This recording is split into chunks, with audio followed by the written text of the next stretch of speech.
we're gonna start by saying that Craig won the inside battle. What that means is that I have no frames inside. Where I would like to be is my hand's gonna be here and here. So we're gonna work on getting there first. The first frame that I like to try to get in is the frame that grabs onto his trap, because that's the one that I can really push up, and it's kind of awkward for him because he's not able to really get chest to chest, and it also sucks because he basically drives his throat down into my hand. I'm gonna drive up into Craig, up to my left. So I'm gonna go like this. You see how that opens up just a little bit of space where I can flip this hand inside? I'm gonna do that and then reset. I still have to get this frame inside, so to do that, I'm gonna dig my toes into the mat, bridge up and into him this time. The first time I was looking away, now I'm going into Craig, where I can dive this elbow down to the mat, just like we did from position 2 when you hide that elbow, and I flip this hand inside. Now I'm winning the inside battle. If Craig's gonna get any attacks, he's gonna have to get through my frames first. So this is a much better spot for me. We're gonna work on the super basic escape from here, where I want to bridge and then bring my knee and my elbow together. Something that's important for you guys to know is when you're gonna do this bridge, your goal is to push him over your head. You're not trying to bench press him up or backwards, and the reason for that is if Craig locks his hands up and I go to push up and bench press him, he's going nowhere. If I try to push him backwards, he's going nowhere. He has his toes dug into the mat. But if I push him over my head, he doesn't have any frames. So when I push him this way, this is what I'm looking for. Now, all I need to do is bring my elbow and knee together. If you feel like you have enough space and you can bring that in right here, cool, that works. But sometimes you might need to hip escape just a little bit so that you can bring your elbow and knee together. Your shin is going across his belt line, and you're gonna step on this foot. That creates a wall.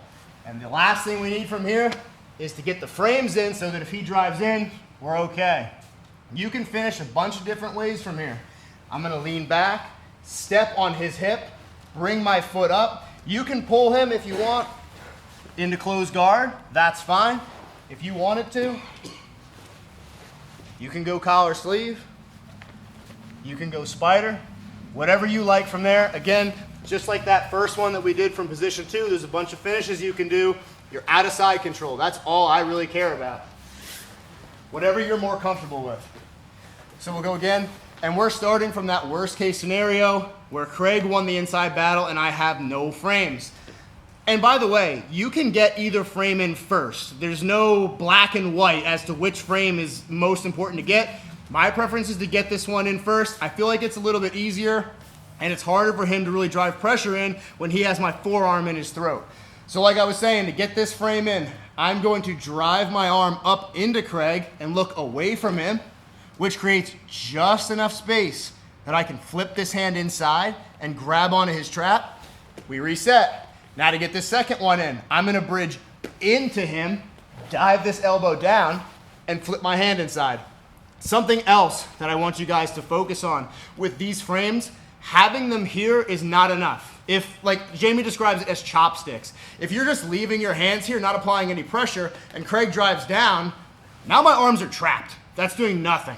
So what I'm really trying to do is grab onto his trap with this frame and push up, and my hand here inside of his bicep is also engaged, pushing him away, so that if Craig goes to drive in, it's uncomfortable for him. If I'm not applying any pressure with my hands and he drives in, I got nothing. So that's really important too.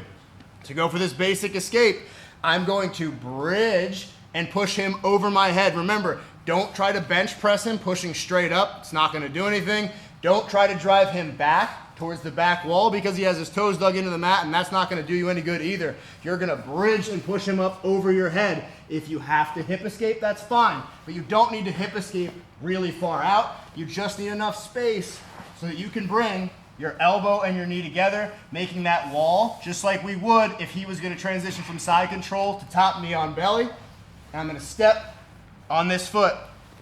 Now, whenever you wanna finish with, that's fine. I'm gonna take this foot, step it on his hip, lean back, create a little bit of space. I like to go to collar sleeve from here. Or if you want, you can throw in butterfly hooks. You can go to closed guard. You can go wherever you want. But that's our basic escape. We're just trying to bring that elbow and knee together. Cool? All right, on 3, 1, 2.